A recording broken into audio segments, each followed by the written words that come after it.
Thanks for watching On Call for All Kids. Today we are talking about temper tantrums. We'll be discussing why toddlers and children have temper tantrums, how to act when your child is having one, and ways to prevent temper tantrums. I'm joined by Dr. Jennifer Katzenstein. She is the Director of Psychology and Neuropsychology here at Johns Hopkins All-Children's Hospital. And Dr. Katzenstein, this is a great topic to discuss because it can be so embarrassing to have those temper tantrums. You went through one recently. We had a big one at the airport in front of TSA, and I have a 2.5-year-old, and we set a limit, and he didn't like the limit that we set, and we have no choice, as we're going to talk about once we've set that limit, to follow through. And so I stood in front of TSA for about 30 minutes during that tantrum and was thoroughly embarrassed. It's tough, but I'm sure a lesson was learned for your little one. Right. So let's do an overview of temper tantrums. Absolutely. What is it? Why do our kids have to throw them? Temper tantrums are really age appropriate in toddlerhood up until about age 5.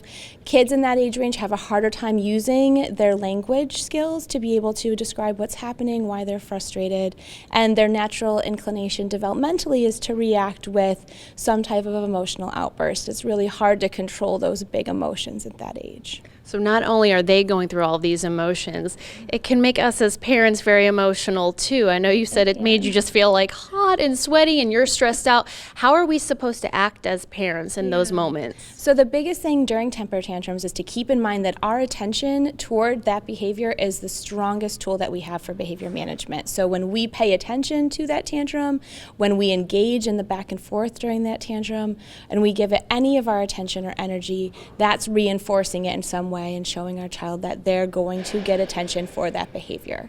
So the better thing to do is to completely remove our attention during that time, to actively ignore, to stay close so that we're watching our kids to make sure that they're safe, but in they're screaming, crying, whining, kicking, it's time to really actively ignore, shift your attention somewhere else, not respond until that behavior is stopped. And even if it's just to take one big deep breath in, if you can catch them being quiet, giving a specific praise during that time.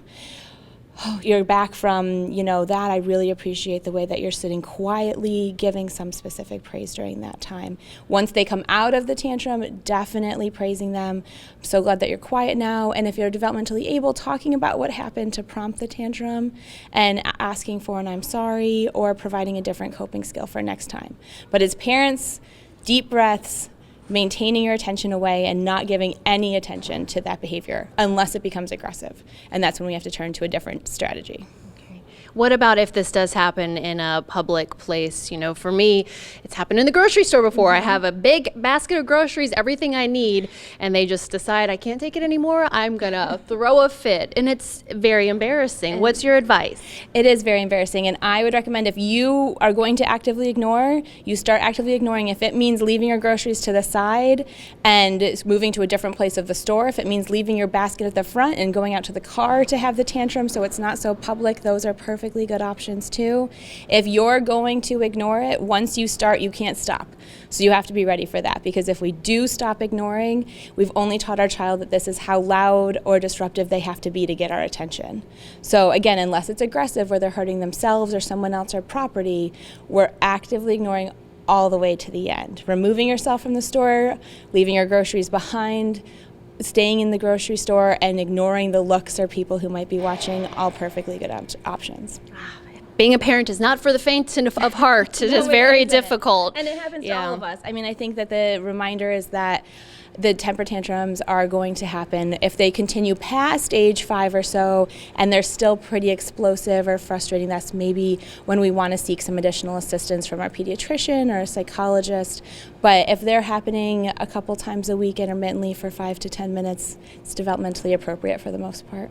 And is there anything we can do to prevent temper tantrums from happening at all, altogether? You can look for antecedents to see what's setting our children off, but sometimes things have to happen, or that child can't always get their way. That's the way that the world is. And so to the extent available, be able to give a transitional warning. We're going to go have dinner in 5 minutes. That you have 5 more minutes to play, so thinking that they might have something going on in their play, they want to keep going, just giving that reminder that it's about to wrap up. If we can, with the antecedent, with whatever the behavior is that sparks the tantrum, making the environment more comfortable or changing the way we approach a certain situation, but for the most part, part.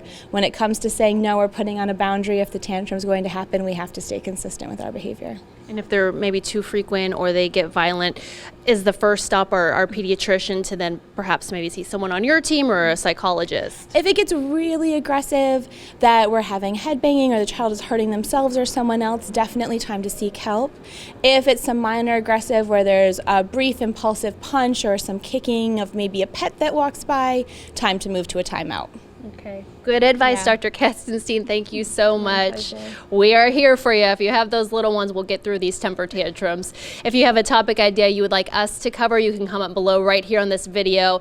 And don't forget to check out our website. It's HopkinsAllChildren'sHospital.org/newsroom. You'll find a lot of pediatric information there as well. We'll see you next week.